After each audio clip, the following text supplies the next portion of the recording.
প্রথমবারের মতো Asia cup ফাইনালে ভারত পাকিস্তান মহারত তিল ধারণের ঠাঁই নেই দুবাই আন্তর্জাতিক স্টেডিয়ামে। মাঠের বাইরের বৈরিতার প্রভাব পড়েছে 22 গজে। তবে ক্রিকেটারদের কাছ থেকে দর্শকদের চাওয়া স্পোর্টিং মনোভাব।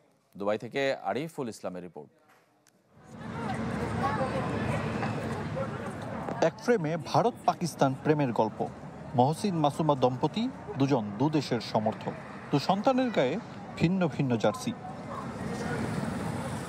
চিরবৈরী সম্পর্ক, 22 গজেও তা পরিলক্ষিত। নরওয়ে থেকে দুবাইয়ে এশিয়া কাপ ফাইনাল দেখতে আসা এ পরিবারের চাওয়া শান্তি ও spirit of cricket. Yeah, you know, my wife is from India. I'm from Pakistan. We're born and raised in Norway.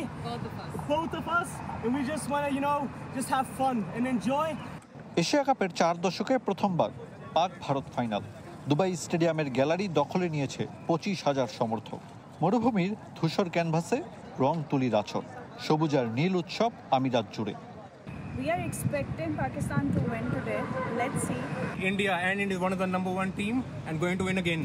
Abhishek Sharma নাকি ফখর জামান, বুমরা নাকি শাহিন শাহ আফ্রিদি, নজর থাকবে 22 ক্রিকেটারের উপরই।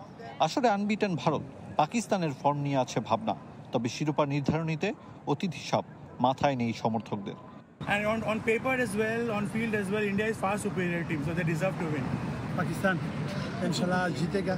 हम पूरा उम्मीद करता है कि इंशाल्लाह जीतेगा पहले। এর আগে বিভিন্ন টুর্নামেন্টে 10 বার ভারত পাকিস্তান ফাইনাল দেখেছে ক্রিকেট বিশ্ব। 7 জয়ে এগিয়ে ম্যান ইন গ্রিন। শক্তির পাল্লা ভারী ভারতের, তবে ফাইনালে ভারতকে পেলেই বদলে যায় পাকিস্তান। মর্যাদার লড়াই শেষে কে করবে শিরোপা উৎসব, জানতে অপেক্ষায় ক্রিকেট বিশ্ব। আরিফুল ইসলাম, চ্যানেল 24, দুবাই, আরব আমিরাত।